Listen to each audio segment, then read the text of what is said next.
नमस्कार। कैसे हैं आप लोग? आशा करते हैं कि आप लोग बहुत अच्छे होंगे।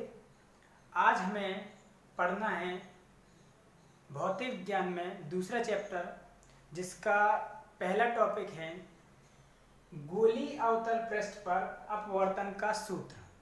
तो गोली अवतल पृष्ठ पर अपवर्तन के सूत्र के लिए सबसे पहले हम चित्र बनाए हैं। यह एक गोली अवतल पृष्ठ है, तो पहले चित्र को जान लेंगे। चित्र को जानने के बाद इसका डेरिवेशन हम सॉल्व करेंगे। इसका पहला टॉपिक है निगमन करना।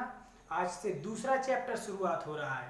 पहला चैप्टर समाप्त हो चुका है, अब दूसरे चैप्टर की शुरुआत करते हैं। तो सबसे पहले ये हमारे पास पहला विरल माध्यम है जहां N1 है, और दूसरा सघन माध्यम है। एक कांच का एक गोली अवतल पृष्ठ है, एक कांच का गोली अवतल पृष्ठ है जिसका N2 अपवर्तनांक है और सघन माध्यम है। इसके बाद हम देखेंगे कि बिंदु O एक वस्तु है जहां से पहली किरण निकल चलती है और अपवर्तित हो बिंदु A पर टकराती है, और बिंदु A पर टकराने के बाद अपवर्तन से B तरफ मुड़ जाती है, AB दिशा में मुड़ जाती है। जैसा कि देख रहा है होगा आपको चित्र में कि O से चलती हुई A पर टकराती हुई B दिशा में चली जाती है। इसके बाद जब हम B को डॉट डॉट करते हैं तो इसका आभासी प्रतिबिंब I यहाँ बनता है। देखेंगे B जहां से मुड़ी है वहां से डॉट डॉट यदि लाइन देखी जाए, जो मुड़ी लाइन है उसे सीधा यदि कर लिया जाए तो उसकी इमेज I पर बनेगी। यदि B इस AB लाइन को सीधा कर दिया जाए तो ये उसकी आभासी इमेज I पर बनेगी। आभासी इमेज कहाँ बनेगी या आभासी प्रतिबिंब कहाँ बनेगा? I पर बनेगा। और जिसका वक्रता केंद्र C है तो CAN एक अभिलंब है। CAN चित्र में एक अभिलंब है। अब CAN अभिलंब है तो अब I पूछेंगे हम, क्या है I? कोण I बराबर, यदि कोई कोण I बराबर मान पूछे आपसे तो आप क्या कहेंगे कोण I? तो OAC अभिलंब और आपतित किरण के बीच बना कोण, अभिलंब CAN, तो हम CA अभिलंब मानेंगे तो OAC, तो कोण I बराबर OAC, तो कोण I बराबर हम कह सकते हैं कोण OAC। तो OAC को I कह सकते हैं। OAC I कोण है, और R बराबर यदि हम देखते हैं जो R कोण बना हुआ है BAN, अभिलंब और अपवर्तित किरण के बीच बना कोण, अभिलंब और अपवर्तित किरण के बीच बना कोण अपवर्तन कोण, तो जिसे हम कहेंगे R। तो R बराबर कोण BAN R है, तब हम इसे कह सकते हैं बराबर कोण R के मान को हम क्या कह सकते हैं? IAC। कोण IAC क्यों कह सकते हैं? अब देखो हम इसे पूरा चित्र यहाँ बनाएंगे। ये वाला चित्र जैसा कि यहाँ बन रहा है, एक अभिलंब डॉट डॉट करके है। अभिलंब इमेज ऐसी है, यहाँ N है और एक सीधी लाइन है, और यहाँ से एक डॉट डॉट लाइन गई है जो आभासी दर्शाती है, और एक यहाँ आभासी से एक सीधी लाइन हो गई है ये। तो यहाँ देखेंगे जब हम, तो यहाँ B है, यहाँ X आकृति बनेगी, तो यहाँ R है, और ये सीधी लाइन है इसका आभासी प्रतिबिंब के लिए जो गई है लाइन, उसके लिए सीधी लाइन है। कैसी लाइन है? सीधी लाइन है, ये सीधी लाइन है पूरी। यहाँ B पॉइंट है तो यहाँ भी R बनेगा। तो यहाँ है I और यहाँ है C, ये चित्र है। यहाँ है बीटा और यहाँ है गामा। तो अब देखेंगे कि यदि कोण BANR है तो IAC भी R होगा। IAC भी कितना होगा? R होगा, क्योंकि किस कंडीशन? शीर्षाभिमुख कोण। शीर्षाभिमुख कोण की स्थिति होती है यदि दो लाइनें आपस में क्रॉस करें तो जितना एंगल यहाँ बनेगा उतना ही एंगल यहाँ बनेगा। तो यदि हम यहाँ P कोण माने तो यहाँ भी P कोण मानेंगे।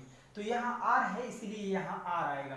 तब हम कह सकते हैं कि कोण बी ए एन आर है तो कोण आई ए सी ये वाला कोण जहां हम डबल लाइन लगा रहे हैं, इतना कोण भी कितना होगा, आर होगा। ठीक, तो आर के बराबर। तो अब सबसे पहले हमने आई और आर के मानों को जाना। इसके बाद हम जानेंगे कि कोण ओ कि पर यदि कोण ये है आई ओ ए अल्फा है, सी आई ए बीटा है, एम सी ए गामा है, ये गामा सिंबल है। तो अब सबसे पहले हम देखेंगे, अब हम इसमें देखेंगे कि बहिष्कोण क्या है। यदि किसी त्रिभुज में, एक टॉपिक आपको बता दें, बहिष्क कोण, इसके उपयोग बहिष्क कोण।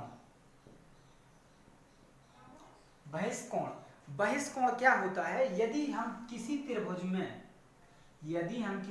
में उस त्रिभुज की एक भुजा बढ़ा दें, कोई भी एक भुजा बढ़ा दो, ये भुजा बढ़ा दी हमने, तो भुजा के बाहर तरफ बनने वाला कोण का मान अन्य दो भुजाओं की योगफल, जैसे मान लीजिए ये 7 है और ये 8 है, तो इसका मान 15 हो जाएगा। कैसे कि जो भी भुजा बढ़ाओ, जैसे मान लीजिए त्रिभुज में हमने कोई एक भुजा बढ़ा दो, आपका जो मन करे वही भुजा बढ़ा दो। मान लीजिए हमने ये भुजा बढ़ा दी, तो वही भुजा जो कोण बढ़ाए हैं जहां से, उस कोण को छोड़ करके शेष दो कोणों का योगफल बाहर के कोण के बराबर होगा। जैसे यहाँ मान लीजिए हमने कहा P है और ये Q है, तो ये हो जाएगा P प्लस Q। जो कोण हम बहिष्कोण बाहर तरफ लेंगे, उसके संगत अंदर वाला कोण छोड़ने के बाद शेष दो कोण होंगे, उनका योग बाहर वाले कोण के बराबर होगा। जैसा कि एक और बता दें, ये मान लीजिए कोई त्रिभुज है, इसमें कोई भी भुजा बढ़ा दो, मान लीजिए ये बढ़ा दी, तो इन दो कोणों का योगफल इस कोण के बराबर होगा, इसे कहते हैं बहिष्कोण।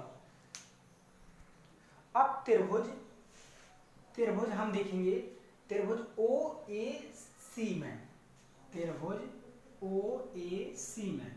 अब त्रिभुज OAC में यदि हम देखते हैं, OAC में तो कोण गामा का मान, गामा बराबर हम कह सकते हैं, गामा का मान किसके बराबर, पूरा आई कौन सा है, OAC, तो पूरा आई, ये वाली लाइन और ये वाली लाइन के बीच में आई, तो आई प्लस एल्फा त्रिभुज के लिए बहिष्कोण का मान ये है ना OAC में, तो गामा बाहर वाले कोण का मान, ये पूरे आई का मान और ये पूरे एल्फा का मान, आई और एल्फा का योग गामा के बराबर होगा।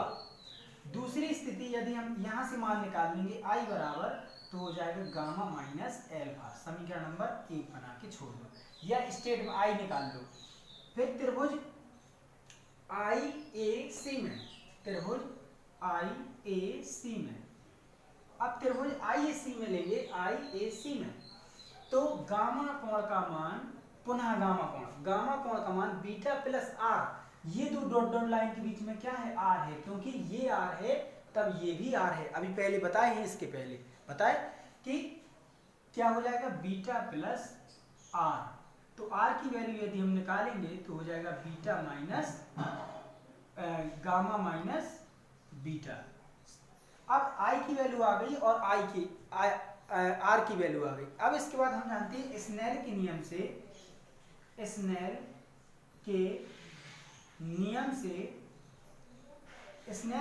से हम जानते हैं कि sine i upon sine r बराबर हम कह सकते हैं N2 upon N1। N2 upon N1 के बेसिक मान को हम N कहते हैं, स्मॉल n बराबर हम कह सकते हैं N2 अपॉन N1, तो sine i upon sine r बराबर N2 अपॉन N1। अब यदि हम देखते हैं कि यदि हमारा जो गोली पृष्ठ है, यदि गोली पृष्ठ अत्यंत छोटा हो, गोली पृष्ठ कैसा हो, अत्यंत छोटा हो, तो ऐसी स्थिति में बिंदु A P के अत्यंत निकट होगा, तब हम कह सकते हैं I और R के मान अत्यंत सूक्ष्म होंगे। तब हम कह सकते हैं कि साइन I यदि अवतल पृष्ठ अत्यधिक छोटा है, अत्यधिक छोटा है तब साइन आई को हम कह सकते हैं, तब साइन आई के मान को हम कह सकते हैं आई के बराबर, और साइन आर के मान को हम लगभग आर के बराबर मानेंगे। साइन आई बराबर आर और साइन आर बराबर आर के बराबर। तो रख दीजिए स्नेल के नियम में, तो हो जाएगा आई अपॉन आर बराबर N2 अपॉन N1, तो 3 गुणा कर लेंगे तो हो जाएगा N1I, तो हो जाएगा N1I बराबर N2R। तो अब I की वैल्यू कितनी निकाल चुके हैं हम? I की वैल्यू कितनी निकाल चुके हैं? N1 इंटू I की वैल्यू कितनी आई है? गामा माइनस एल्फा, तो गामा माइनस एल्फा बराबर N2। R की वैल्यू कितनी आई है? R की वैल्यू आई है गामा माइनस बीटा। अब इसके बाद N1 का गुणा करा देंगे तो हो जाएगा N1 into gamma minus N1 into alpha बराबर N2 into gamma minus N2 into beta. अब क्या करेंगे इसके बाद? गामा गामा एक साइड ले लेंगे, एल्फा बीटा एक साइड ले लेंगे, तो हो जाएगा N2 beta minus N1 alpha बराबर, इसको उस तरफ ले जाएंगे तो N1 N2 gamma minus N1 gamma, यहाँ हो जाएगा N2 beta minus N1 alpha बराबर N2 gamma minus N1 gamma. तो N2 beta minus N1 alpha बराबर गामा कॉमन ले लेंगे तो हो जाएगा N2 माइनस N1। ये वैल्यू अब इसे समीकरण नंबर 1 मान के छोड़ देंगे। I और R की वैल्यू हमने यहाँ से रखी है। I और R की वैल्यू कहाँ से रखी है? यहाँ I की वैल्यू, यहाँ R की वैल्यू, जो हमने I और R यहाँ रखे हैं। ये एक समीकरण बना के छोड़ दिया हमने। इसके बाद पहले इसे नोट कर लीजिएगा, फिर इसके बाद आगे हम बताएंगे। अब इसके बाद हम जब देखेंगे कि ये इतनी कंडीशन के बाद अब हम त्रिभुज में देखेंगे, तो सबसे पहले हम देखेंगे त्रिभुज OAM में। त्रिभुज OAM में यदि हम देखते हैं OAM में, तो tan, जैसे यहाँ एल्फा, तो एल्फा बराबर, या पहले tan एल्फा बराबर लगाइए, तो tan एल्फा बराबर, tan एल्फा जब देखेंगे तो लंब कितना है? AM, तब AM अपॉन आधार कितना है? आधार है OM, तो आधार है OM बराबर AM को AM रहने दीजिएगा, और बटे OM को हम क्या कह सकते हैं? OM बराबर OP के। OM OP के बराबर कब होगा? जब अवतल गोली पृष्ठ अत्यंत छोटा होगा, तब हम कह सकते हैं OM बराबर OP, तो लगभग OP। तब हम tan एल्फा को यदि एल्फा मान लें सूक्ष्म राशि में, तो एल्फा बराबर हम कह सकते हैं OM की वैल्यू कितनी है? H है। OM की वैल्यू H है, इसे हम कह सकते हैं OM की वैल्यू है H। तो एल्फा बराबर OM, tan एल्फा को एल्फा मान लेंगे और AM की वैल्यू H है अपॉन OP की दूरी माइनस के U, वस्तु से ध्रुव के बीच की दूरी OP, वस्तु से ध्रुव के बीच की दूरी OP माइनस का U, इस तरफ लेंगे तो माइनस मिलेंगे। अब इसके बाद इसी प्रकार tan बीटा बराबर, tan बीटा जब लगाएंगे तो कौन से त्रिभुज में? त्रिभुज IAM में, त्रिभुज IAM में, त्रिभुज IAM में जब देखेंगे तो tan बीटा बराबर लंब हो जाएगा AM बटे आधार हो जाएगा IM, तो IM की वैल्यू, अब AM बटे IM को हम क्या कह सकते हैं? IM को कह सकते हैं IP। IM को हम क्या कह सकते हैं? IP के बराबर। और IP कैसे लेंगे? प्रतिबिंब से ध्रुव के बीच की दूरी माइनस के V, तो हो जाएगा हम IM को लिख सकते हैं पहले IP, तब tan बीटा को बीटा यदि मान लें तो IM की वैल्यू कितनी हो जाएगी? IM की वैल्यू H अपॉन माइनस का V। फिर हम निकालेंगे त्रिभुज ACM में, त्रिभुज ACM में, यदि हम त्रिभुज ACM में लेंगे, ACM में यदि लेंगे तो हो जाएगा tan गामा बराबर हो जाएगा AM अपॉन आधार कितना हो जाएगा CM, तो CM, तो AM की वैल्यू कितनी हो जाएगी H, तो हो जाएगा H या AM को AM रखें, AM अपॉन और इसकी वैल्यू हो जाएगी CM हो जाएगा, मतलब CM को कह सकते हैं हम CP के बराबर। तो गामा बराबर जो मान निकल आएगा हो जाएगा AM की वैल्यू H अपॉन माइनस के R। तो अल्फा बीटा और गामा की वैल्यू हम यहाँ रख दिए, बीटा गामा अल्फा की वैल्यू समीकरण नंबर 1 में रखने पर। तो N2, इसके बाद आप ये नोट करिएगा, फिर इसकी वैल्यू यहाँ रखिए, तो हो जाएगा N2, बीटा की वैल्यू कितनी है, बीटा की वैल्यू है माइनस के H upon V minus N1, alpha की वैल्यू कितनी है H अपॉन U माइनस के H अपॉन U बराबर गामा की वैल्यू कितनी है माइनस के H अपॉन R ब्रैकेट में N2 माइनस N1। हमने अल्फा बीटा गामा की मान निकाल के रख दिए हैं। ठीक, इतनी बात समझ में आ चुकी है।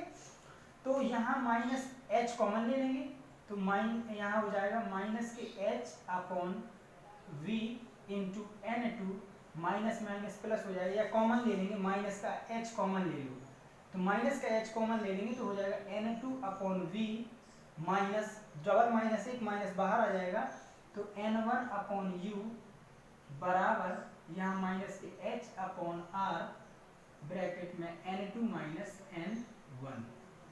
अब H से H कैंसिल हो जाएगा, माइनस से माइनस कैंसिल हो जाएगा, तो यहाँ बचेगा कुछ इतना। तो आगे हम देखेंगे क्या बचा है हमारे पास, इसके बाद देखेंगे क्या बचा है, तो ये नोट कर लीजिएगा। तो ये देखेंगे N2 minus V, N2 upon V minus N1 upon U बराबर N2 minus N1 upon R। ये हो जाएगा गोली अवतल पृष्ठ के लिए अपवर्तन का सूत्र। गोली अवतल पृष्ठ के लिए अपवर्तन का सूत्र का व्यंजक क्या है, जैसा कि मैं थोड़ा साइड में हो जाता हूँ। गोली अवतल पृष्ठ के पृष्ठ पर अपवर्तन का सूत्र हो जाएगा N2 upon V minus N1 upon U बराबर N2 minus N1 upon R। ये प्रूव करें। यदि आप लोगों को ये समझ में ना आया हो तो एक बार रिप्ले करके दोबारा देख लीजिएगा। तो आगे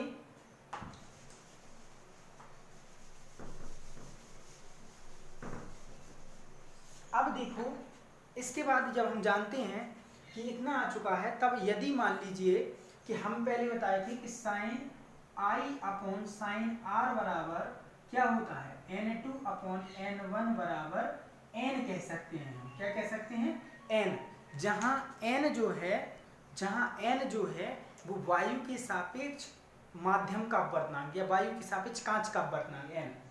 तो हम कह सकते हैं कि यदि यहाँ से N1 कॉमन ले लिया जाए तो हो जाएगा N1 कॉमन लेने पर, तो N1 यदि हम कॉमन ले लेंगे यहाँ से इस वाले पद से, दोनों से पद से, तो हो जाएगा N2 अपॉन N1 ऊपर upon V minus N1 common आ जाएगा तो 1 अपॉन U बराबर यहाँ N1 कॉमन ले लेंगे तो हो जाएगा N2 अपॉन